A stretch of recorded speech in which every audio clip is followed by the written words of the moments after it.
Hello everyone and welcome to the first episode of the Tynamite Show.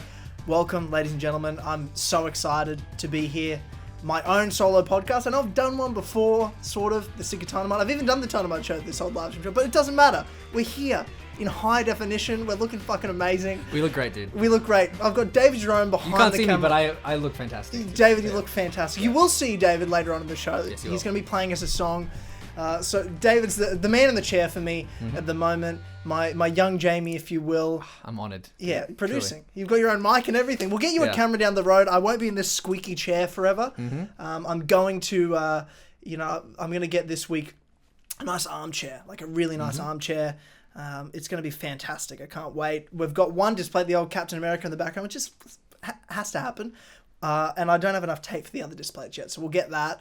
It's been a bit last minute. We were going to record on the couch. We thought we had this set up, but we've come up with this idea so last minute of how we're going to set up this backspace for the set for this show, specifically for this show, and then bits of the background for future podcasts as well from when I'm sitting over there. So that's super exciting. So what is the Tynamite Show? Well, as a podcast, it's me talking about the normal things you'd expect me to talk about in terms of video games, movies, TV shows, that sort of thing. And you're going to be seeing clips from this show on my channel as their own videos. That's how I'll be doing videos moving forward. That's how it's going to happen. It's going to be me being me and just shooting the shit with you guys, which is how I love to do things. Doing videos in the form that I used to do them in, the way everyone else does them in, it's not what excites me anymore. It's not really what I love to do. This is what I love to do. I love to do podcasts, and doing a show like this, which, you know, some sort of like futuristic late show of some kind on a YouTube format, and really just being able to interact with you guys properly and just be myself and not worry about editing myself or scripting myself, things like that. Like, I can talk. Podcasts are what I do best, so having my own show makes sense, and having that as a way to put videos out on my channel, but also then on Fridays each week coming out as a full video podcast on the Four Pillars Network. So it's going to be everywhere. Early access on patreon.com/as always for the audio version only on Tuesdays. And then Tuesday, Wednesday, Thursday, you'll get clips of each of our three main segments on my channel, Tynamite, and then the full video podcast on the Four Pillars Network. It's exciting. It covers all the bases that I'm a part of, my channel, Four Pillars, and As Always Entertainment. So it's exciting. And of course, this show is brought to you by the great people over at patreon.com/as always. So if you like what you're seeing and listening to here and you want to hear more, head over to patreon.com/as always. And for just $1 a month, you get exclusive access to the best podcast on the internet, the Clubhouse Podcast. There's over 104 episodes for you to stream right now. Go do it. Plus other cool perks and rewards, including early access to the audio version of this show, David. So David, could you please give a shout out to our Patreon producers? Absolutely. I apologize in advance if I read your name wrong. We have Every Dobbs, lovely, and we've got Cat94, Clark53, Colton, the Cream Pie King, what a great name. Damien, spelt with an A, love that. Does the name William Miles ring a bell? David doesn't get the name. No, I don't. Flash Paradox, Jesper Olsen, Cassandra fingers me with her thick, strong arms. Yep. King Richard III, Olberic, Raj, Real Kermit Cinema, Ryan Hafer, Tristan Weaver, Viridian, Bolsack 47. Yeah, there we go. And that is it. That's it. Shout out. There we go. Shout outs, guys. There you go. By David Jerome. Yeah. Thank you to our Patreon producers. You're making this. You're the reason I'm doing this. I would have just quit if I wasn't making the money I was making. I would not be doing this. It's just so much work. I would say I don't do it for the money, but that's exactly why I do it. This is the reason I do it. I'm hoping that you guys pay me and I can, just do this for the rest of my life. It's exciting times. But, dude, I'm excited for where the show's going to go, David. Obviously later in the show, we're going to be talking about Darby McDevitt leaving Ubisoft. It's a huge, huge piece of news. He's the only developer I've cared about at that company for a long time, especially after the controversy of last year and Ashraf Ismail being fired. So before there was those two, and then it was just Darby, and now it's no one, which is exciting. And then I'm going to give my definitive ranking of the Assassin's Creed games. You've been waiting for it. Everyone's been doing it. I feel like I got to give mine and explain that. I want to be talking about Fable and Xbox. There's so much going on with Xbox at the moment, so that's exciting. And we've got a Q&A segment with you guys as well. You guys have dropped some questions for me, some even for you, David. And then at the end of the show, David Jerome is going to be playing us a song to play us out, essentially, the first episode of the Tynamite show. I'd like to think it's going to be a regular thing. I don't know. I like that idea. It's good practice for me to play some covers. Yeah. Even your own songs as well. Absolutely. Yeah. Try out some new material. Yeah. All that good stuff. So yeah, very exciting. Yeah. Happy to be here. And I appreciate you being here, David, and helping me out with the camera, the recording, in the studio. Dude, how good's it looking, man? Like, mate, some big things on the way. Yeah. Yeah, you guys stay tuned. Yeah. Absolutely. Even just having this set built was exciting. Big clean out today. It was great. And it's only going to get better, which is a cool thing. Yeah. Well, that's it. And this is what happens with all the shows I've ever done is that they develop, they grow, and you don't really know what the identity is going to be. I kind of had this idea that this is going to be like a late night talk show of some kind, and I sort of only want to film it at night time for that sort of atmosphere, but also for myself to feel that atmosphere that is that sort of late night show. In the modern sense, people don't like commercial TV like they used to. Our generation is moving into the online space. This is what we do. So let's create our own way of entertainment, the way we would do things. Absolutely. And correct me if I'm wrong, Tyler, but we also want to hear from our valued members of the community what you think of the show, stuff you want to hear, talk about. A lot of things Tyler will be covering is obviously things that you guys are passionate about. Assassin's Creed, gaming, all the good stuff, all the drama. Marvel. Marvel for sure, which Tyler has limitless knowledge of, which trust me, I know. He watched Falcon Winter Soldier literally 4 times in 2 days. The first episode, The first episode. We also want to hear from you guys. If you've got questions, if you have little tips here and there, we're loving putting this together, and we're also learning as well. So we'd love to get some feedback from you guys as well, because we love the community. That's why we do it. Yeah, absolutely. Well, with that, let's get right into the first topic. Let's get into it. Here we go. Darby McDevitt, the narrative director of Assassin's Creed Valhalla, writer of Assassin's Creed Revelations, Embers, and Black Flag, has left Ubisoft. And I'm fucking heartbroken. I'm not really heartbroken. I'm actually really excited, to be honest, because I'm not going to play any Assassin's Creeds ever again. So it's actually exciting to see what Darby can do. He's free. He's free of the tyranny of Ubisoft, which is great. But obviously, there is an element of... It's bittersweet. Darby McDevitt has done so much for Assassin's Creed. I felt like, personally, he's the only one that understands Assassin's Creed. That at least is at the forefront of the development team that's out there in the community. And it's not just what Darby McDevitt did as a writer. You've got to talk about what he did for the community. And it's got to be said now more than ever, what Darby McDevitt did for the community in 2020. 2020 for the Assassin's Creed community online was horrific. So much came out with fans and all of the controversy with the abuse and harassment to fans and developers within Ubisoft, to the women within Ubisoft, from members of the Assassin's Creed development team, of the fan base, and of cast members, voice actors as well. So much went down. It was a dark time for the Assassin's Creed fan base, and watching it over weeks and months, it was fucking tragic to see good people, lots I consider friends, come out with stories or even just be so let down by people they looked up to. And someone like Darby has always been a shining light and continued to be a shining light through that period of time. So I think you can look at all the writing credentials he has. You can look at everything he did writing Revelations, Bloodlines Discovery, Embers, Black Flag. It's all well and good. But you don't know these people. You don't know these developers personally, and that's why this controversy came out. But what Darby showed is that we can rely on him.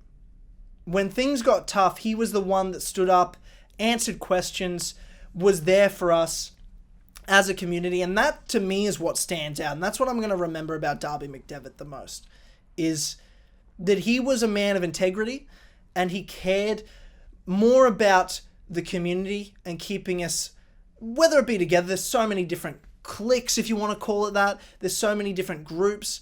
What I'm going to remember about Darby McDevitt is who he was as a man during tough times. And that's, to me, what real men do. And that's what they show. So much came out last year. And to prove that so many of these people weren't men. They were abusers. They were weak. They were cowards. this is a man that showed his fucking steel, to be honest.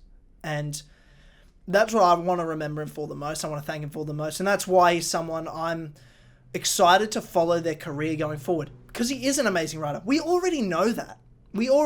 That's not something new. But what I really want to highlight is what he did for the community. And after Black Flag came out, after especially Valhalla came out, he was there answering questions, taking criticism, and taking on the chin. I'm the number one Valhalla hater there is. I really am. Let's be honest with ourselves. But he was more than willing to answer questions, talk through it, send me a message. I consider Darby a friend. I really do. I don't know if he thinks of me as a friend after I've berated his last game so horrifically for the past 3 months. I don't know. But certainly someone who I would call a friend, who I trust and I think has done so much for the community. And for that's what earns him my respect for what he did there. We can read out his tweet, his final goodbye tweet. Yeah. We can put it on screen. Yeah, please. He says, today is my last day at Ubisoft Montreal. After a decade of working with brilliant people, creating stories and characters from an incredible series and interacting with our wonderful fans, I have decided to set forth on a new adventure. A special thanks to all the fans and content creators that have supported and expanded on our work over the years. Thank you for your kind attention. You have my deepest respect and admiration. It has been an honor of a lifetime to get to know so many of you. And then just a stream of people wishing him good luck and asking him what he's going to do next. Yeah, dude, he's a great man and a great writer.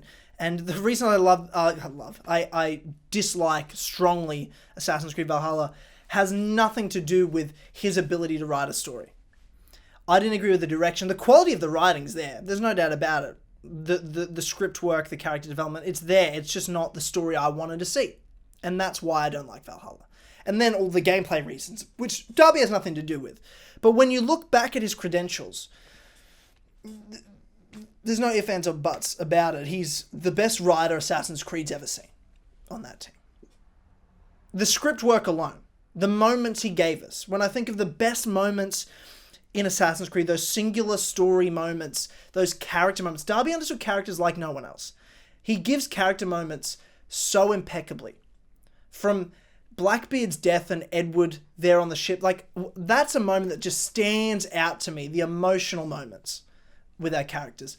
The end of Revelations is the greatest moment in the Assassin's Creed franchise. Ezio and Altair and Desmond, that convergence of 4 games, the end of the Ezio trilogy. How do you end? We knew going into Revelations, it's the last game with Altair and Ezio. We're moving on from them. This is the last you're going to see of them. And it's like, how do you end these characters in a meaningful way that matters? You just want to be okay. You want to be able to go, okay, it's fine. That was good enough. Because it's so hard to nail endings. But he fucking hit a home run. A home run with Assassin's Creed Revelations.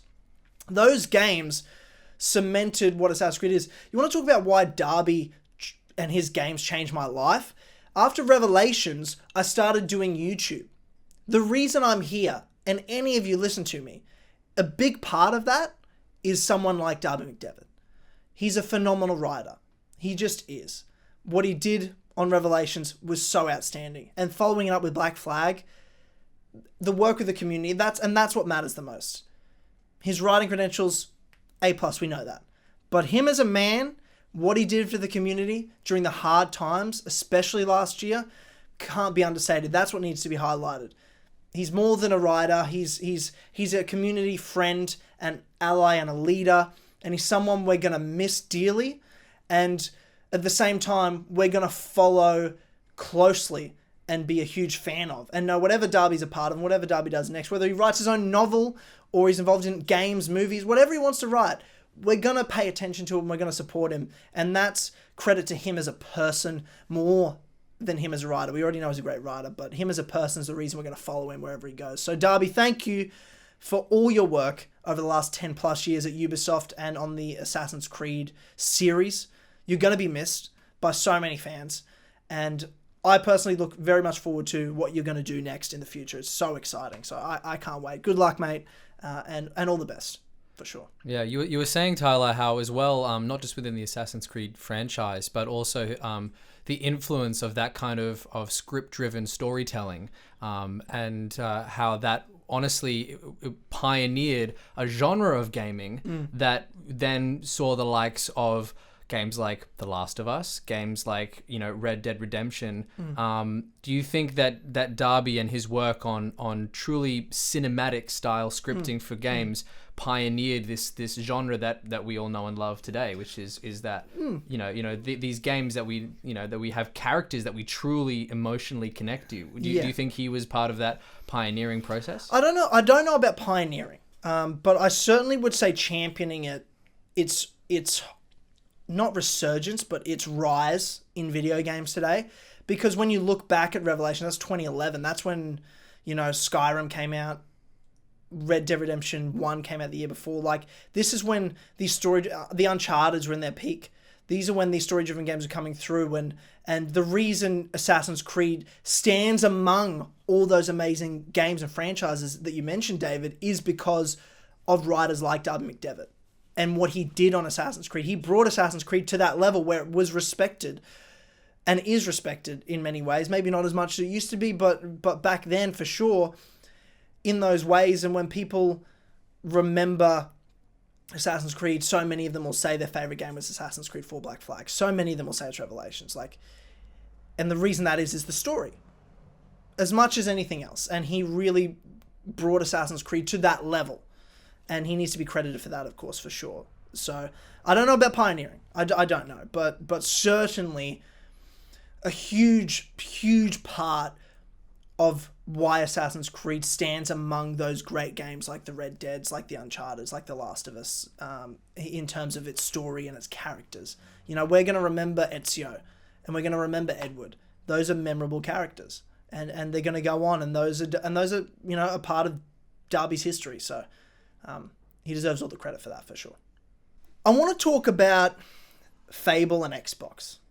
I want to talk about that because I'm someone that has always been for a long time an Xbox guy. 360 to the Xbox One. I was an Xbox fanboy. The Halo games, the Fable games, those were my bread and butter in terms of video games. And then the PS4 did what it did. We all know that. The games like Ghost of Tsushima, The Last of Us Part 2, they're undeniable. God of War, Uncharted 4, Horizon Zero Dawn. Do I go on of what the PS4 managed to do with its exclusives? And Xbox had no answers last generation. And at the end, it just got to the point where I'm like, Halo 5 was so bad. Halo Infinite looked like a fucking disaster, David. Looked like a disaster, man. Yeah, dude, when that gameplay footage of Halo 5 came out, people were just like, what the fuck? Yeah, dude. This looks like Halo 1. Yeah, it's non-remastered. And not in a good way. No. But the trailer was so good. I remember watching the Halo Infinite trailer and Master Chief is back and the original shield regen sound. Yeah. Dude, I was on the train. Buzzing. And then the train derailed and killed everyone. In a bad way. Men, women, and children. Yeah, it was a disaster. There was screaming, there was fire, there was a lot going on. But the thing is that you've got to remember is it's not just Halo. There's other exclusives Microsoft are working on. There's new IPs, but then there's Fable. And in early 2018, I talked about it. It was reported that, the Fable game was in development from Playground because Lionhead, obviously the original creators of Fable, closed down during the development of Fable Legends, the multiplayer game, which thank God it did, looked disastrous. And, it wasn't really what a Fable fan wants to see. And I'm a big Fable fan. So I was like, I'm done with Xbox. I'm moving on. I only got the PS5 because I love the PlayStation exclusives and I can play third-party games on the PlayStation 5. I don't need both consoles. I don't need it. And then you've got Fable. So my question is to myself, but also to you as audience members, to let me know, is Fable enough to buy an Xbox Series X? Is it enough? That's a huge question to me. Because I'm not a big PC person, but I have a PC that can play games. And I have Windows 10 on it. I could play Fable on Game Pass on my PC. So what's the point? What's the point with Game Pass? And the PC to get an Xbox Series X? Is Fable enough? Because Halo Infinite's coming out, yes, and it's supposed to come out in 2021. We'll see if that actually happens. There's so much going on behind the scenes and development and changes and developers going in and out. It's hard to say, but Fable, Playground Games, is it enough to buy an Xbox Series X? And I don't have an answer, obviously, because we haven't seen the game actually in place. But what I will say is that it has the potential. It could be the saving grace. It could be the thing that stands out. And the reason, obviously, I think Microsoft need their own first-party exclusives that are new IPs to blow us away. They need to have their own games that stand out and that make names for themselves. Look what Sony did with Ghost of Tsushima and Horizon Zero Dawn. New IPs on the PlayStation 4 that blew everyone out of the water.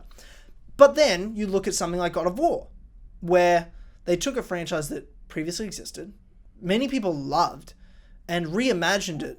And in my opinion, it's the best game ever made. That's what they did to that. And now I'm not putting that expectation on Fable. Absolutely not. But to reimagine an already beloved franchise that people know and love Fable. It has a bigger fan base than I think people understand. Maybe not the mainstream, but certainly a thriving, hardcore fan base that know and love the magic of the Fable games. I've seen it. I've been doing videos covering this Fable game for a couple of years now, and there's a big audience out there hungry to see what this game looks like, and I can't wait to see it. We all know that. And I really think it can be something that puts Xbox on the map. It's got a lot it needs to do that, because it can't just be like previous Fable games. It's got to join the current state of RPGs. From the Horizons, the Witches, all that sort of stuff. But even still, it's got to be its own, and it's got to take the next step. We're on the new generation of consoles. You can't copy the previous gen and what they did there. You've got to do your own thing, and you've also got to be Fable. You've got to have an economy. You've got to be able to buy property and houses and do jobs and start a family and have a dog. You've got to be able to do those things that are inherently Fable. You need the humor. It has to be there. It just has to be there. That Britishness to it. Every video I talk about Fable, I talk about the Britishness. It's got to be there. And if it can do that and really be a proper AAA, not just like, oh, this is a fun Fable game. It's 10, 12 hours long story and it's fun. Like, it's got to actually be bigger than any Fable before. And I don't mean 100 hours long. We've talked about this many times. The longer the game is doesn't make it better. It just doesn't. But it's got to be the most ambitious, most well-crafted Fable experience ever. Every Fable game, we had Peter Molyneux in development talking about all the things that were going to be in the game, and as you use the weapon, it's going to change and morph as you use it, and all these promises about this, that, and the other that when the game comes out, didn't happen. Sure, Peter Molyneux wanted it to happen, but it never could happen. The team wasn't prepared to do it. What Playground needs to do is deliver an experience that they advertise. Is say, hey, this is what we want to make, and it's going to be a huge open world Fable RPG. You've got your magic, you've got Albion, you've got heroes, you've got the Britishness and the humor, you've got the background gameplay with the economy, with the person-to-person interaction to be able to have a family, a house, a job, and go on your own adventures and create this character in this magical world. You've got to feel the magic of this world. That's what Albion is. It's magical. It's not just a fantasy England. It's a magical world. It's like fucking Narnia. There's creatures that we know and love. There's always new and exciting ones we see in these games. There's places we know. Bowerstone, we saw it in this announcement trailer. Those things need to be there, but they've got to be there in a way that is advertised to us. They've got to be there in a way that's shown and promised to us and then delivered. We can't have a Fable experience like the past where they tell us all these, bolts and whistles that are going to be on there that don't end up there. And we don't want it to be a fucking cyberpunk either. It's disastrous. You need to release a game to a level of, and I don't mean in terms of quality of writing and production of like God of War, but I mean when The Last of Us 2 came out, it ran perfectly. You can hate the story, you can hate the game, but that game runs fucking impeccably. And so did God of War. No glitches, just well-crafted game that's released to us. And if Xbox can do that and deliver to us like a promised game that's not going to try to sell us these microtransactions underneath, that's not going to be full of bugs and rushed out, but a game this is what we wanted to make, this is what we envisioned, and we actually did it. That is what gamers need right now. We don't need 1,000 hours of game with shallow gameplay, shallow story in an expansive world full of microtransactions and over-bloated gameplay. An over-bloated world full of collectibles. We need a well-promised, well-established vision for a fantasy RPG that you can explore a magical world, have fun doing it, that's well-crafted, that tells us a story and gives us room to explore and learn about more of this world. And that is it. And if you can deliver on those simple promises, on those simple things, that's all gamers. You're going to build the trust. And when you build trust, you earn loyalty. And when you get loyalty, you have people buy your fucking consoles. People are like, well, I want to get an Xbox because they make Fable. And Fable's awesome. Because when Fable comes out, you know it's going to be a good game. You're not going to get bugs. You're not going to get fucked over by being lied to about what's going to be in the game. You're not going to get fucked over about having to pay more for 1 million DLCs or it being shallow. You know, when you get it, this is what you're going to get. You get what you're promised. You get what you advertised. And that's the key for Fable to be the savior of Xbox, or any Xbox game really to be the savior. But Fable in particular has the name value. Halo's too polarizing. Halo's got too much history to it. It can't be the savior. It can certainly be a staple, and it will always be the face and staple of Xbox, I think, forever. Master Chief is who he is. But Fable could be the savior. And you've got to inspire loyalty. And to inspire loyalty, you've got to deliver on your promises. You've got to earn trust. So that's what they need to do. Fable could be a reason to buy an Xbox Series X. It could inspire that loyalty again. It's got to do it. It's got to do it. I don't know what else will. And that's the end of it. Big moment right now. It is a big moment. It is a big moment because we're going to be talking about Assassin's Creed, but we're not just going to be talking about Assassin's Creed. We're going to be talking about ranking, my definitive rankings to the Assassin's Creed franchise. You know, it's a franchise that I have a long history with, obviously. Everyone watching knows that. Thing is, though, it's a franchise that I'm not really a part of anymore and have no interest in playing in the future. Darby's gone, especially that, but I was already certainly not going to play the next game. Uninspired, shallow, and from a company that has no idea what the fuck they're doing. But here we are. It's got a long history, and I thought it's time I give an updated list of, you know, my rankings of the Assassin's Creed games, because it's changed over the years, and it always does. But I think this is a good place to do it because I feel like it's the end, David. I feel like it's the end.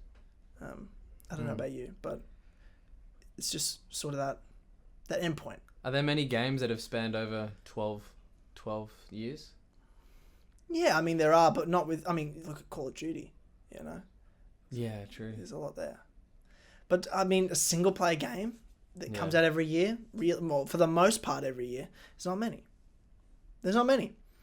And Assassin's Creed's it. But here we are. We're gonna rank it as best we can. And we'll talk about why. But I want to start from number 1 and go down. I see. You know, because I feel like we know what I'm going to love the most, you know what I mean? But I feel like the juicy fun shit's at the I'm end. excited to hear actually who takes bottom spot, to be honest. Yeah. Because there's 3 contenders. Yeah. 3 obvious contenders, I think. If you know me well enough, you know what the 3 obvious contenders are. Yeah. But... So if we were to start... There's going to be a surprise. There's certainly going to be, I think, a surprise of what's... Wait, can I ask a question? How long did it take you to make this list? Did you make revisions? Did you let it sit overnight? I let it sit overnight. Like, I probably did in like 2 minutes, and then like I let it sit and I looked at it and I was like, I'm happy with that. Yeah? So it is... I'm happy with it. Your first instincts were correct? Yeah. All right. Yeah. I think my first instincts were correct. There may be 2 games that could be switched over and they're that close, but they're both bad, so who cares? You know? The people care, Tyler. The people need to know, because whatever you like, the people like. Yeah, whatever it's you don't true. like, I'm very good at the people don't like. I'm good at convincing people that like things that I hate to then hate them. Yeah. James has done it for years. And I've done it to the Assassin's Creed movie. I've now done it to Valhalla for many people. They've seen the light. I'm not sure how many people you needed to convince that the Assassin's Creed movie was dog shit. Dude, so many. It was insane. Really? It was so many. I got so much hate when I came out with my berating review of it. Yeah, it was wild because... Crazy. Yeah, what's wrong with you people?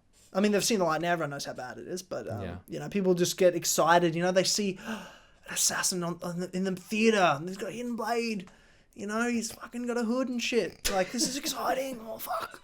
And it's what it is. But at the end of the day... Shit. I had to fucking set him straight because that was one of the worst movies I've ever seen in my entire fucking life. And 40 minutes and I wanted to leave. And the other reason I didn't leave, David, was because, well, it's because I had to do a review on it.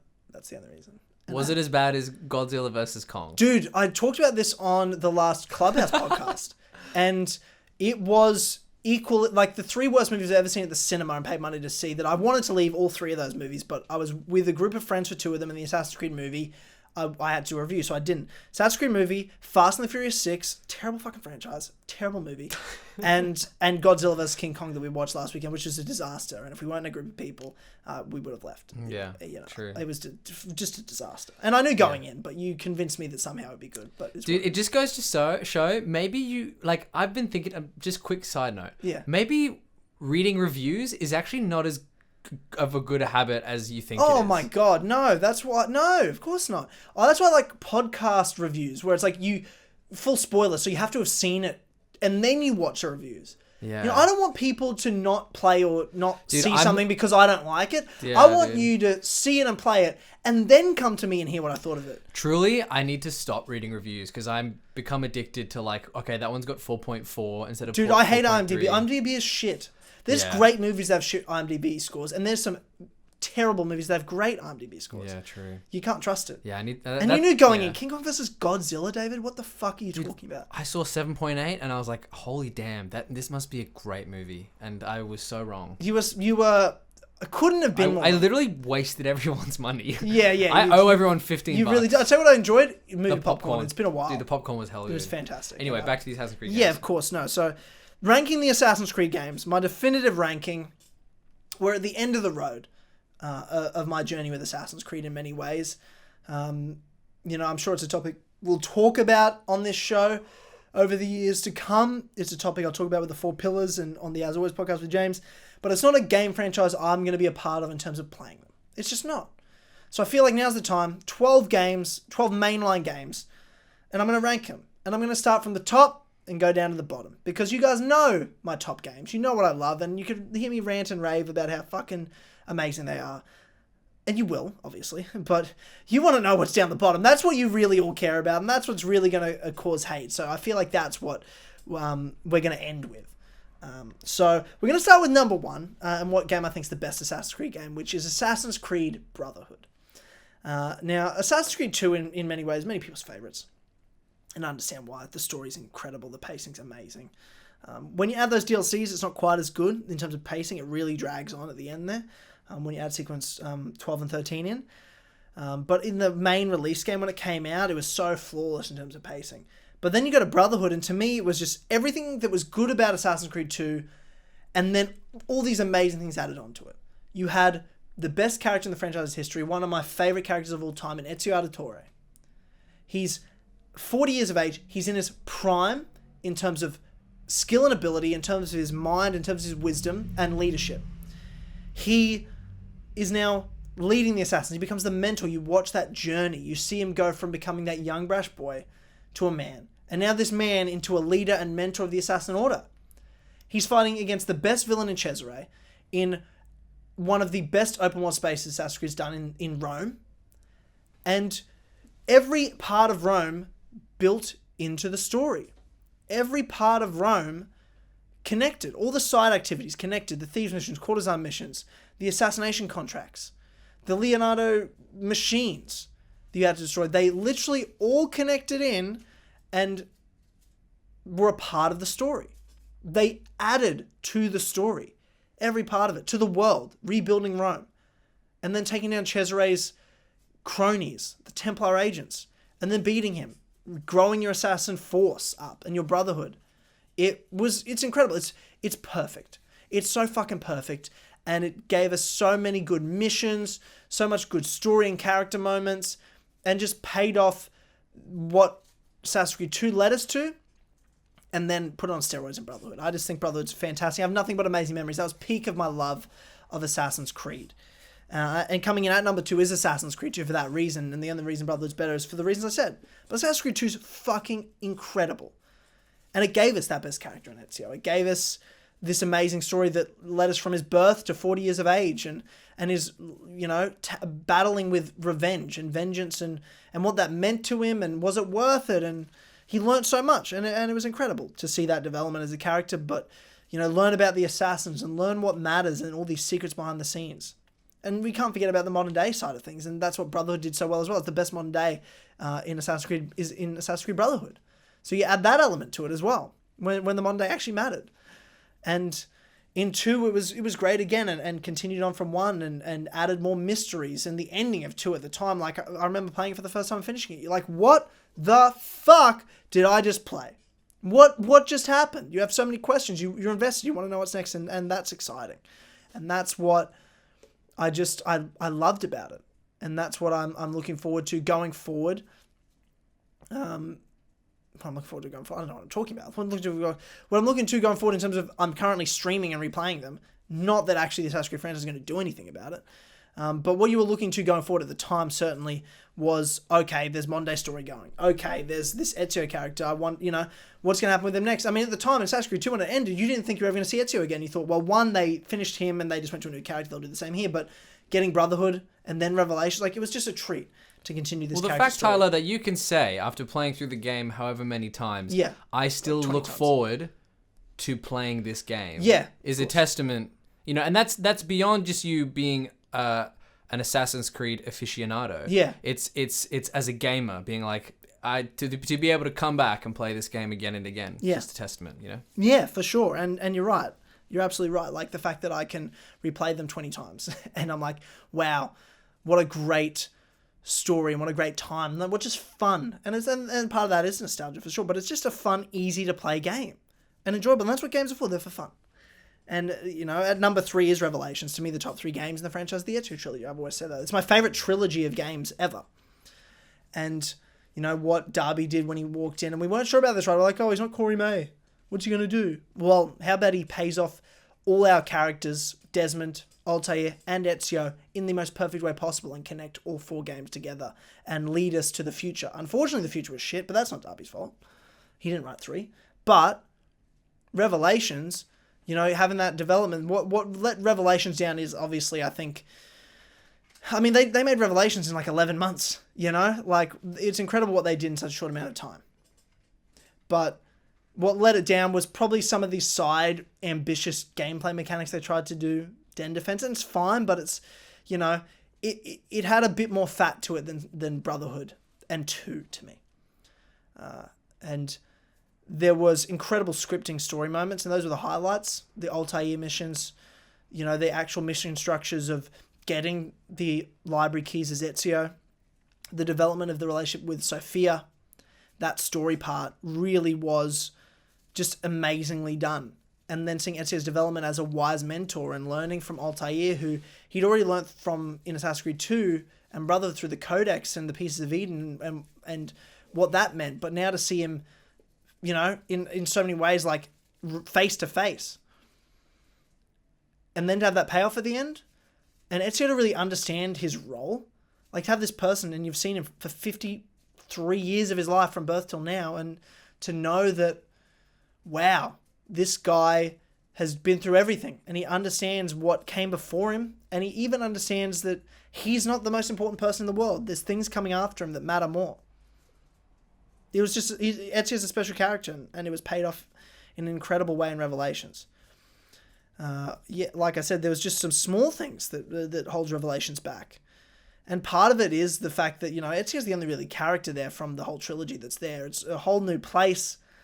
All the side characters are pretty much new. The only returning character is Duccio for sort of a cameo Easter egg.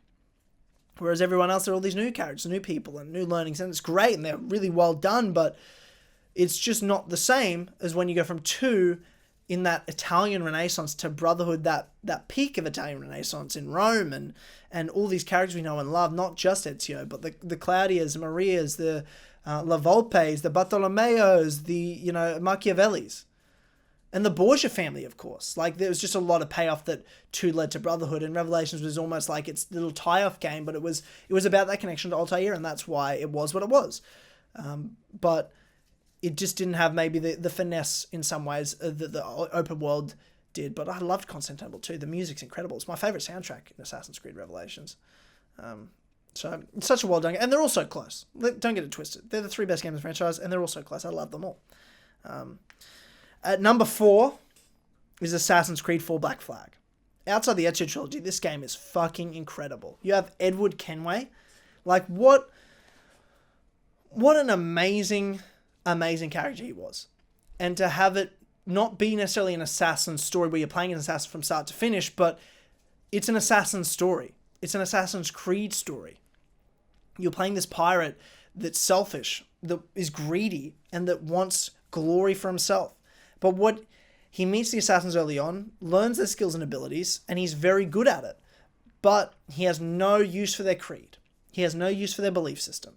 And what he does is goes through this journey of loss and betrayal and sacrifice, and what he learns at the end is the value of that creed, and he joins them.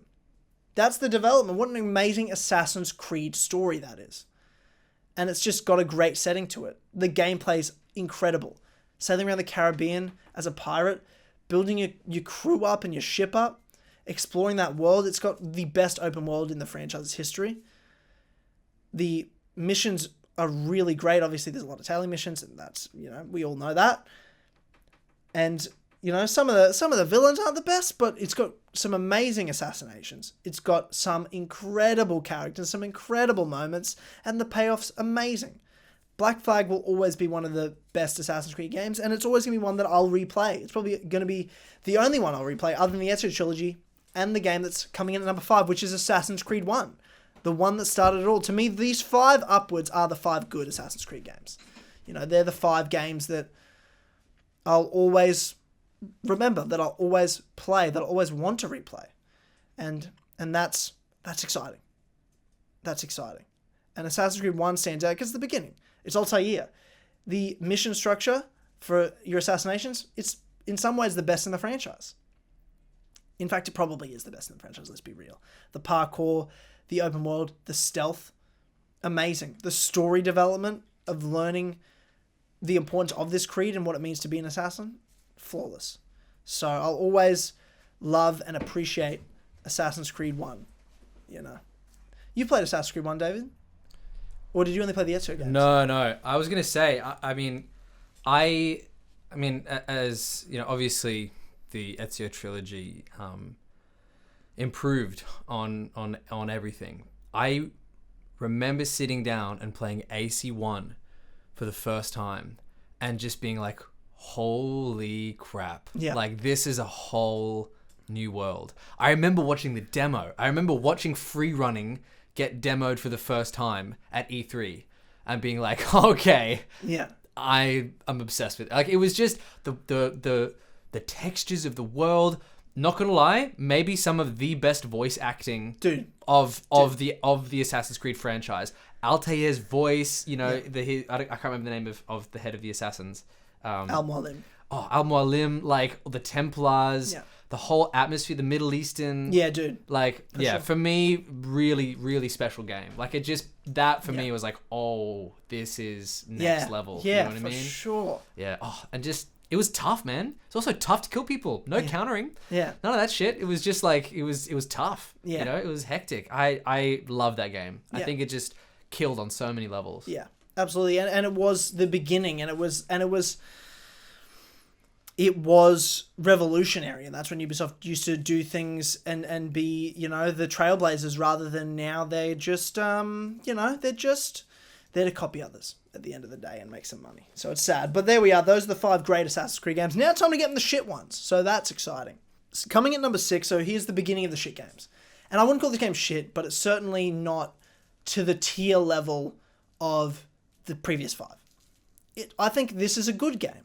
actually. This is like the only middle game that I think is good. And it's Assassin's Creed Origins. It has one of the best characters. And it certainly is the best character since Edward. And he stands, Bayek stands with Edward Altair and Ezio. He is an incredible protagonist. Absolutely unbelievable. And he just... The journey you go on with him is amazing. And the letdowns of Origins is the side characters and what they do as side characters. The mission structure, not the best. The story flow and pacing, definitely not the best. Quite bad. And the ending, not very good either. But the atmosphere of the world, incredible. Music, incredible. A lot of the exploration, I actually really enjoyed. I enjoyed the open world of Origins the most since Black Flag. And nothing's really come close since. I don't think Odyssey or Valhalla did what Origins did. And part of it is the setting. Ancient Egypt, it's hard to beat that in a lot of ways. But it was structured really well. It was designed really well. It was a great use of negative space. There's, I have criticisms about how they showed off the map and the allocation of the question marks. And it made it feel like you sort of knew all the important bits and nothing else mattered. But, it's a very immersive game in a lot of ways. And to play as Bayek was always a treat. So you always enjoyed who you were playing as, which matters to me. And he's a great character. And the DLCs were great too. I enjoyed thoroughly Curse of the Pharaohs and the Hidden Ones DLC. They had their own good stories. They had their own good missions. And they were fun. Origins was fun time. It was one of my favourite times, if not my favourite time, of being a content creator and being a part of the Assassin's Creed community. So Origins will always have a special place in my heart, and I do think it's a good game. I do think Origins is good. But everything else after this, I don't think is good. I actually think it's bad. Now, the next one on the list, number 7, is Assassin's Creed Unity. And it's the game that could have been the best game in the franchise. But it just couldn't deliver. What it does to the assassin fantasy, amazing. Where you're kind of creating and building your own assassin. And he's actually like a young assassin apprentice. And you develop him. You build up Arno throughout the story. Learning skills and customizing how he looks. And in this space that is revolutionary Paris, it's a great sandbox to play in. It's peak like Assassin's Creed in so many ways of when it mattered. You're in urban environments. That was what mattered. And Paris was a really interesting one. It wasn't perfect, but it was a really interesting one. And it gave a lot of opportunities for some great structured assassination missions. Some great story beats, some great moments. The Arno Belek fight, one of the best moments to me in Assassin's Creed history. But the problem with Unity is it wasn't executed correctly. The game was glitchy as fuck, and it meant that these well-planned out assassination missions didn't even work. The stealth was broken.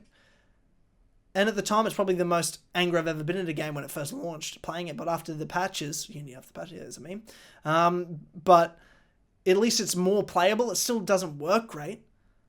It didn't deliver what it could have on the Assassin Fantasy. It didn't deliver what it could have in co-op. It didn't deliver what it could have in the mission structures. And it certainly didn't deliver what it could have in story. The modern day was useless. In fact, it was god-awful. The villains were terrible. And they ended the best story aspect, which is the internal fight of the assassins, that philosophical debate that the assassins were having internally that led to Belek killing the mentor in Mirabeau. And then leading to Arno and Belek, his master and the apprentice, fighting each other. That was what an incredible story beat. He was willing to kill Arno's love because she's a Templar. He didn't care about Arno's faith. He cared more about being an assassin, doing what was right for the assassin, what he thought was right, even though it was wrong. What a great story beat. And they gave it halfway through the game. And then the second half of the game, you're killing useless Templars that suck. And then you end up killing Germain in a terrible boss fight. And the payoff is nothing, where the Monday goes, oh, no, we can't use that skull. I guess that was pointless. And that's the end. Like, what a terrible ending. It was just the game with the most potential in the history of the Assassin's Creed franchise, and it paid nothing off. Disaster. Unity was a disaster. But because of all the potential it had, and because of there were actually good moments and good, I guess, ideas, that's why it's up in terms of the shit games. The next two are interchangeable to me. Syndicate and Rogue are both pretty awful games. Rogue's a carbon copy of Black Flag, but with a bad character, bad story, and just not nearly as well executed as Black Flag. The world didn't matter. It felt empty. It felt dead. Reusing New York again from Assassin's Creed 3, but littering it with collectibles and making us think that mattered. It was just a disaster. And You know, you try to bring Haytham back and make that good. It's not. It just wasn't. And it was what it was, but Assassin's Creed Rogue was, for all intents and purposes, a bad game. And I thoroughly don't enjoy it. They made the Assassins look like terrible villains and just be Templars in the game. And then they made the Templars try to be and look like Assassins.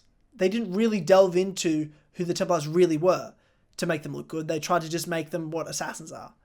And they didn't try to make Assassins look bad by showing the real, you know, corruption potentially in the Assassins or the real faults and flaws in the Creed. They just were like, they're just dumb and idiots like Templars are. And it was just so poorly executed. And it's not memorable. It's just not memorable. It's not a memorable game.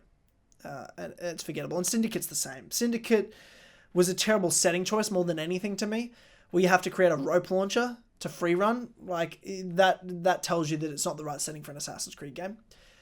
Evie I enjoyed as a character, actually, but Jacob was a disaster and his story beats were bad. The mission structures were flawed and there was no real struggle in these characters at all. They come into London and in 12 months they managed to, as a pair of twins, completely dethrone a 300-year reign of the Templars over London. Bad setting. It was a parody of the franchise in terms of the way it tried to use humour. And it just didn't deliver really on anything you want to see from an Assassin's Creed game. It didn't give us anything new. And what it did give us new was flawed. Jacob was bad. The story was bad. The villains were bad. The humour was bad. And the setting, script, cringeworthy. It was a bad game. Syndicate's not good. Syndicate's not good at all. But it's not the bottom three. It's not the bottom three to me. And there's a lot of reasons for that. For a long time, audience, David, the last game on my list has always been Assassin's Creed 3. It's no longer the last game on the list. In fact, it's number 10. Assassin's Creed 3 is number 10 on the list.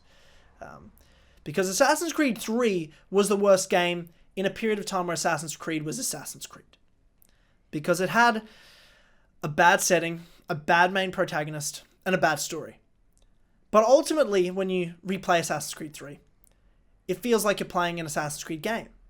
You have the homestead missions. Great set of missions. You're playing as an assassin doing assassin shit. You're in urban environments. You can free roam. You're assassinating. That's there. The naval was introduced. That was a lot of fun. But ultimately, you have a character in Haytham who you love to play as, you admire, you connect with, and his arguments and ideas actually make sense. And that was a good philosophical debate that I love in the old Assassin's Creed games between the Assassin and Templars. And that happened between Connor and Haytham. Then you made us play as Connor, who was a flawed character and really, to me, didn't have any sort of development payoff and had no development really whatsoever. And though there was a speech he gave that sort of showed off his development, that was cut from the game. So at the end of the day, Assassin's Creed 3 just tried to become this revolutionary, American revolutionary game that was dull and boring. The setting was bland and it was terrible. And I really hate it. I really hate Assassin's Creed 3, but somehow, because it has those elements of Assassin's Creed, it's not the worst. It's just not the worst. These next two games are the worst. One's way worse than the other. Don't get it twisted. One is way worse than the other, but number 11 is Assassin's Creed Valhalla. Assassin's Creed Valhalla, the newest entry in the Assassin's Creed franchise, and, you know, while I was playing it, there was a lot of fun moments that were happening, you know, because you're playing as this Viking in Eivor, and there's hidden ones being introduced in Bassam and Hytham. There's these story beats that you're like, okay, this is happening. And then you get really into the game the first few hours in. And then it goes on and on and on and on and on. And you've all seen my review. Assassin's Creed Valhalla is the most overbloated, long game full of 90% pointless stuff that it forces you to do to continue the story. And it's not even about assassins. There's no assassins at all. The only assassin is fucking Bassam and Hytham. And Bassam's not even an assassin. He's actually just fucking Loki, the Norse god, who's come back to kill Odin and Tyr, who is Sigurd and Eivor. But they don't even know that they're them. Sigurd sort of does, but he doesn't really. And then they all fight, but they don't really know why they're fighting, other than Loki. Loki and Odin fought each other. That's the point of Assassin's Creed Valhalla. Nothing to do with Assassins and Templars. No philosophical debate or discussion. No learning about the Creed. No learning about the inner workings of the Templars. Though you saw a bit that with Alfred and the Order of the Ancients and that sort of thing. That was sort of nice, but Eivor didn't understand. The character we're playing as didn't get it. He didn't get the codex pages you see in the Hidden Ones bureaus. He didn't get the letter. He couldn't even read it from Bayek. He didn't understand what he had done by helping Alfred in the development of the Templars. He doesn't understand. It's just like as James says, it's just like all the great moments are just like reading a wiki page. They're not actually great for the game. You could read them on a wiki and it would be just as meaningful because it meant nothing to the character we're playing as. And in the end, he doesn't become an assassin. He's just a Viking that cares about glory. And that's the game. And it's so too long. And then post-launch, Ubisoft have managed to deliver us the worst post-launch content of all time, other than, of course, Odyssey. And spit in our faces. And now the narrative director Darby is even left anyway. So who knows? These DLCs are probably going to be a fucking disaster as well. Not that I'm going to play them, but I laugh at them when you all complain about them. And they're just asking for microtransactions and your money and overpricing these things. And they're just, the way they've handled this game post-launch has made it even worse. And the more I sit in this game, the more I dislike it. And that's why Valhalla is the second worst game in the Assassin's Creed franchise, in my opinion. But the worst, of course, is Assassin's Creed Odyssey, because that is just a farce. Your characters are awful. Your settings, terrible. Everything about the writing is embarrassing. The post-launch content is greedy and disgusting. The DLCs were useless. It spat in the face of the lore and the history of this franchise. And at the end of the day, what it did was make a laughing stock of what Assassin's Creed is. Turning historical sci-fi into a fantasy RPG. That's not what Assassin's Creed is. That's what they tried to make it. And in a lot of ways, they succeeded.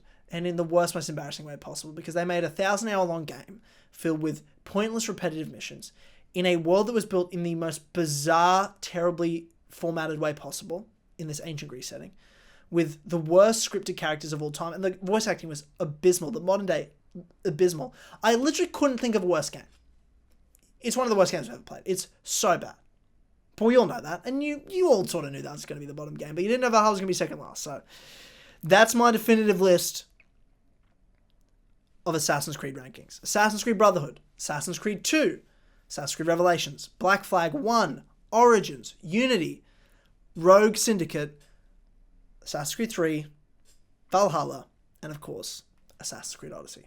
Okay, for a quick laugh, we're going to see how Tyler did against the IGN, when we were talking about reviews before, against the IGN review of the Assassin's Creed games. Oh, wow. So they did their ranking list. So they had a ranking list, and obviously IGN... So it's just one guy from IGN that doesn't know Assassin's Creed. Yeah, so it's literally, we all know how effective, how legitimate these reviews are from IGN. Mm-hmm. Fucking game journalists, probably the most the craziest people. R-worded. Yeah, go on. What is it? Okay, reviewed by Hilary Goldstein. Okay.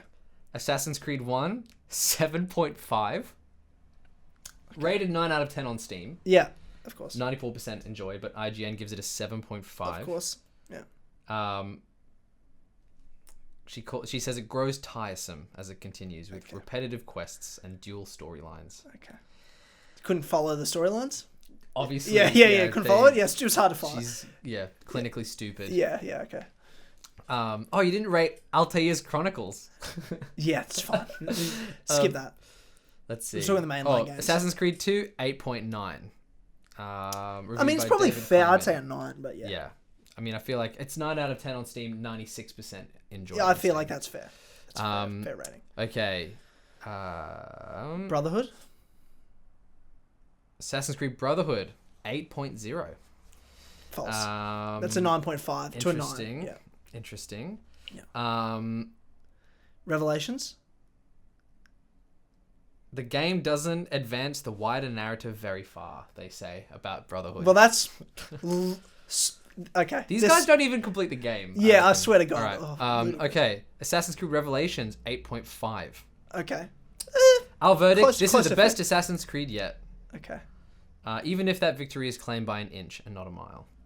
Interesting. Well, yeah, again, rated 9 out of 10 on Steam. Yeah. 96% enjoy. It's, Yeah, you know, of course. the The fan base loves the SO games. yeah, from 1 until Revelations, everything's kosher, man. And then we get to Assassin's Creed 3, Yeah. which IGN rate 8.5 out of 10. So bad. So bad. Yeah. He says it's very enjoyable overall. Okay. Thank you so much. Makes you really feel like Batman. Yeah. On Steam, however, which is, I believe, a bit more of an honest community, gets a 6 out of 10. Yeah, that's, you know what? Yeah. 6 out of 10. Yeah, cool. So IGN, once again, bringing home the goods with that review. Yeah. All of these get Assassin's Creed 3 Liberation. Oh, these are the. Don't worry about that shit. Go to Assassin's Creed 4 Black Flag. Okay. Assassin's Creed 4 Black Flag 8.5. Yeah, should be a 9, but yeah. Yep. Yeah. What's Steam? Steam is a 9 out of 10 Yeah, for sure. yeah, 90, like people love Yeah, it. people love Black People Flag. loved It's it. fucking tremendous. Assassin's Creed Rogue, Yep. 6.8. Yep. They really did enjoy Fair. It's not a it. good So game. they really- It's not a good game. No. Yeah, I'd put it lower, but that's It says our verdict: Rogue has the most interesting story of any recent Assassin's it Creed doesn't, game. but that's fine. Interesting. Okay. Unity? Unity 7.8. They did not play that game. On launch, 7.8? It was a disaster game. It was unplayable. at launch. Interesting. But it's like Cyberpunk. They all fucking reviewed it nicely because they had to. They do say there's a lack of a strong main character. Yeah, Arna's. He's not. Yeah. Yeah. Sure. What about Syndicate? I'm gonna get mad at this. I already know. AC Syndicate 8.2. Yeah. Syndicate's so shit. It Origins? says AC Syndicate, most fun I've had with an AC game since Black Flag. Oh, just epic fun, funny. Yeah, cool. What about Origins?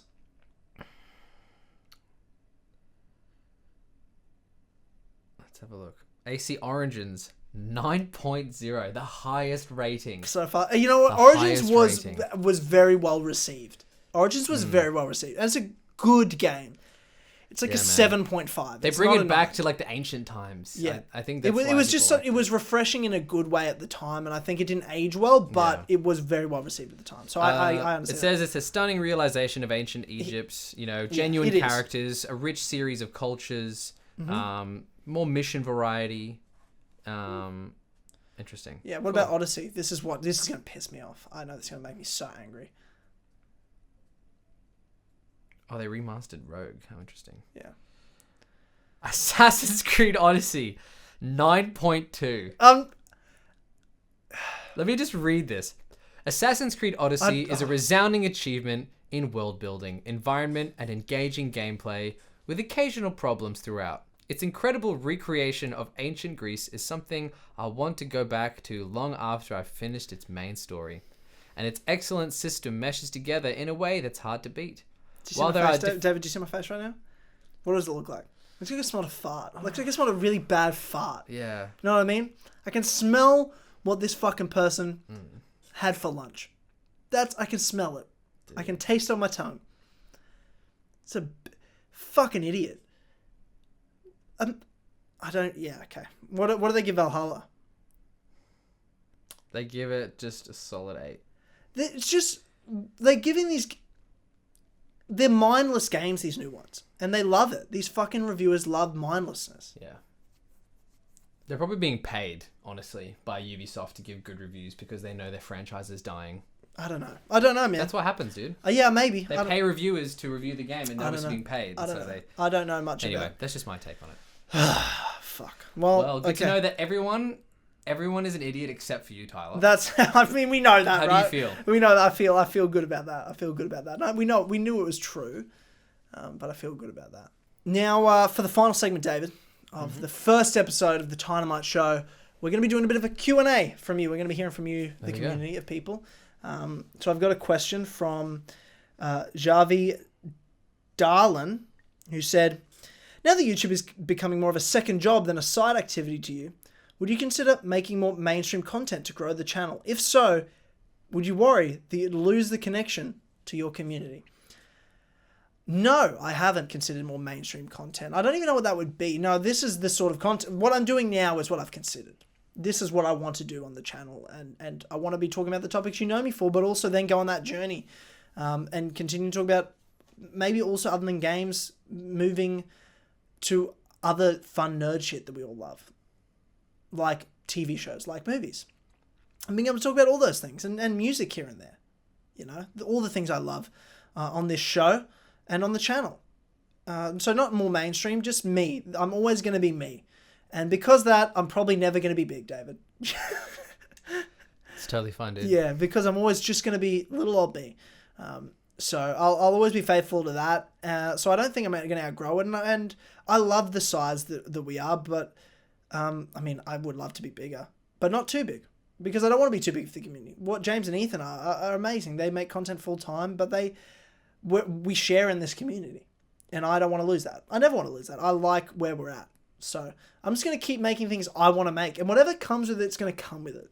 So it's not about making mainstream stuff. It's just about making what I enjoy making. And if that means it's a hobby and I have to work another job through the day, that's fine.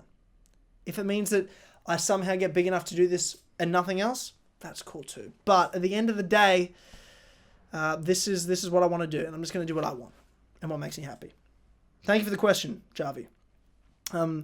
Next question is from Nick Zan, who said, out of all the books in the world, out of all the fantasy stories in these books, why is The Hobbit your favourite?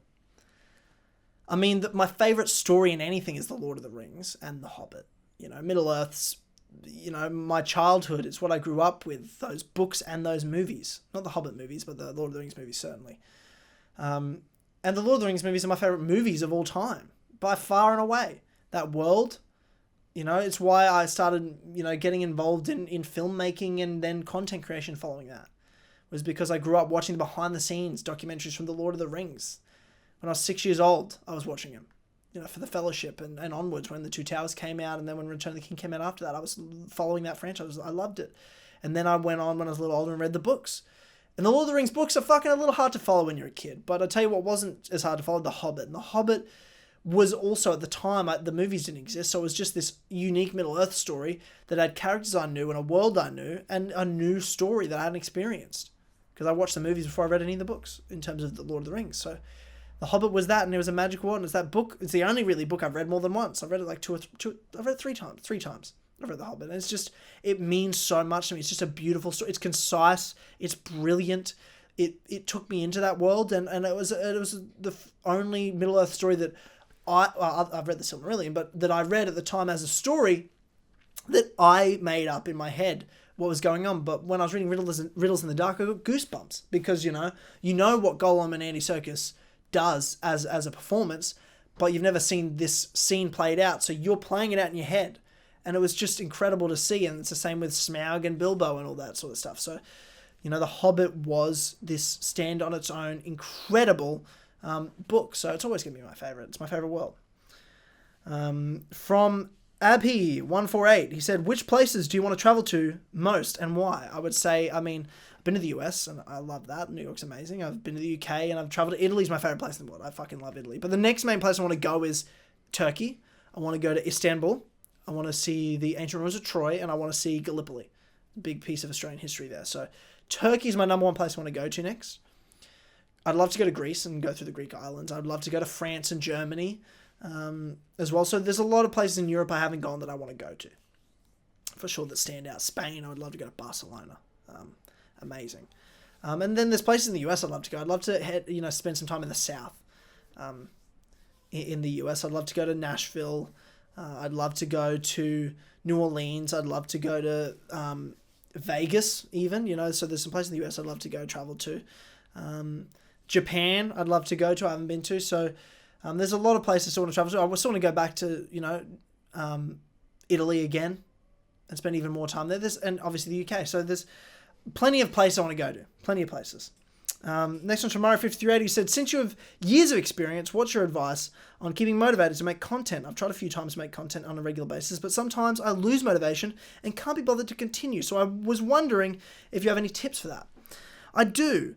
I do. And I mean, I don't think I'm the peak person to talk about it because I've stopped and started many times over the 9 years I've made content, and I've tried different things in many different ways, and I've had periods of not doing it. So it's hard to stay motivated, and I'm not the best example of it.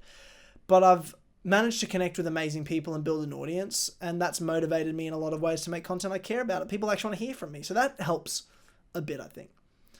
But I have a passion for things I do, especially the podcast. And that's more than anything, the podcast was what kept me around. I would not be here if it wasn't for the podcast. That's why we're here right now doing this show. So that's exciting. But again, I'm not the best example. You've just got to do the things you love to do, and you've got to find a way. You've got to want it. And you've got to find a format that works. Don't look at everyone else, what they're doing, and say, well, I've got to make my version of that. Because it can be boring. And it bored me. That's why this show exists now.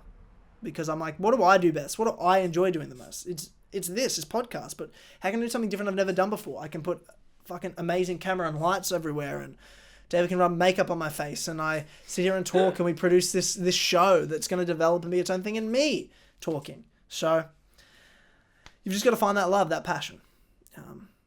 So yeah, that's what I have to say. There's two more questions that are around the same thing. We're gonna end on before we get into the last segment. But they're for you. More than anyone. Oh, shit. Two people. Ozzy says, when are David's songs going to be on Spotify and other streaming services? It's a good question. There is a process with putting like singles and music onto Spotify.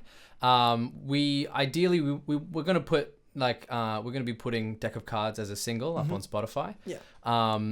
And we just haven't been bothered to do a cover art. That's really we need to get some cover art. So we're gonna take a photo. I know I have a rough idea of the cover art I want to do for the whole EP. So basically, we just need to get a photo, like sort of figure out the kind of cover art we want to do for the single, and then we just need to go through the process of applying, giving it to a music distributor, and then the hope is that it gets picked up. We can then pitch it to some Spotify playlist curators, so we can get the song hopefully onto some playlists, and then that sort of gets the views up, gets some more regular listeners coming in, but also for you guys as well, so you don't have to be chucking it on YouTube if you want to listen to it on your train ride or whatever. Absolutely. So the music, Deck of Cards is a single. Will be released onto Spotify within the next 6 weeks, I would say. 6 weeks, Jesus Christ. Well, we need to give it the thing is it's not as simple as uploading it to a music distributor and then it gets just sent out the next day to Spotify. In order for it to be put onto playlists, you need to set a release date a few weeks ahead of when you pitch it to the Spotify playlist curators so they can review it. Yeah. So, but can they not be released before that happens? Can they not be reviewing it and it's already out? Well, I need to see. This is the thing. This is a completely new process. So I need to review it again. I'm chatting to a mate who's also releasing music at the moment. And so I just need to review the process of it. So I don't know if it's going to be 4 weeks, if it's 2 weeks, if it's 6 weeks. We'll keep you updated. Yeah. But soon. Yeah, for sure. Awesome. And the next one's from Angel of Harlem, aka Patty, who said, when is David's next song releasing? Which will be Saturday. Yeah, we'll do the next 10 sessions. Some more our building here we've been going through some issues. And yeah, that's why it's been delayed. We've literally had so much issues with the electricity. Yeah, we've had major electrical issues with the den space, which are being worked on, and then they've reappeared even today when we thought they were fully fixed, and thousands of dollars later. Yeah, we've had electrician coming in. So, but we do have the PC up and running, and with the PC comes the sound stuff with an external extension cord literally going into the laundry. So we will the main thing is actually it's just so bloody hot here in Australia that we having the aircon on, working on long projects, without the air conditioning. It sounds like a cop out, but truly it gets so hot in here. I'm sweating so much right now, and we have a door open. So we put makeup on his face. It was hectic. It's hectic here in Australia, especially in Queensland. Yeah. So it sounds like a cop out answer, but really it's awful to work without aircon. Especially when you're playing guitar and you're singing and you got lights on you, etc. But we're going to persevere. We're going to put one out Saturday. We're going to do it on the Den Sessions, another original song and a cover as well. Yeah. Well, far out. Ladies and gentlemen, that's it. That's the first Tynamite show for you all. I hope you enjoyed it. If you did, please like it, review it. It's going to be on Spotify, iTunes, SoundCloud, everywhere. Patreon for early access. So thank you again to our Patreon producers for making that happen. Of course, the Four Pillars Network for the video format. To end the show, to play us out, David Jerome is going to be playing a cover of Born and Raised by John Mayer. So David, take it away. Here we go. Magic of editing. Welcome to the show. Welcome to the first Tynamite show. How do I look? You look fantastic. Thank you very much. Did I look like this all the time? Wow, that's amazing. Alrighty, some Born and Raised. Let's do it. Here we go.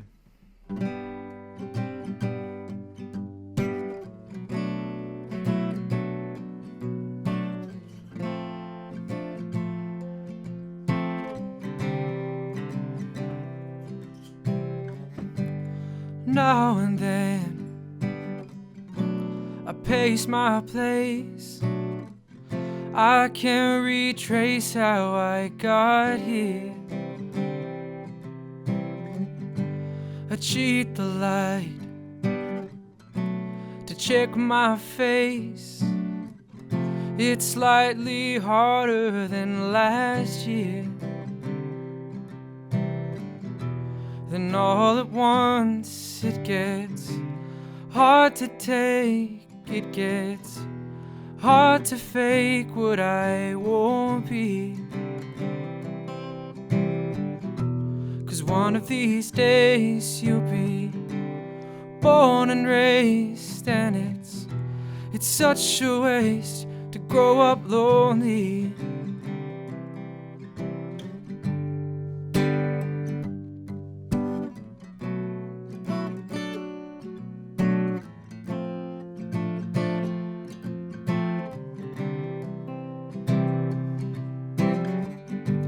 I still have dreams, they're not the same. They don't fly as high as they used to. I saw my friend, he's in my head, and he said, "You don't remember me, do you?" Then all at once it gets hard to take. It gets hard to fake what I won't be. 'Cause one of these days you'll be born and raised, and it's such a waste to grow up lonely.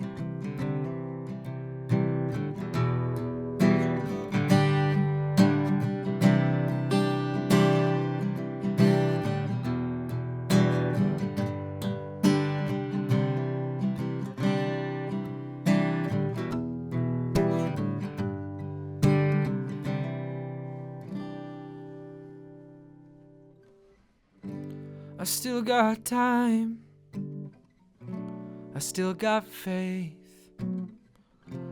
I call on both of my brothers.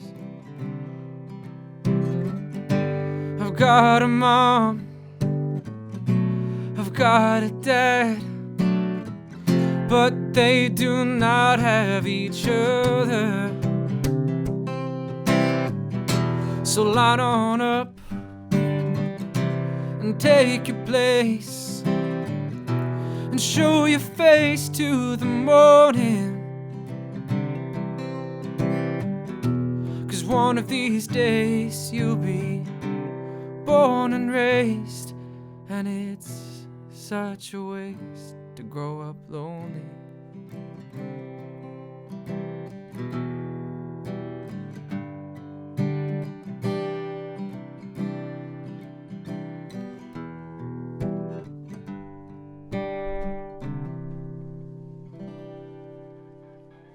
There we go. Thank you, ladies and gentlemen. We'll see you next week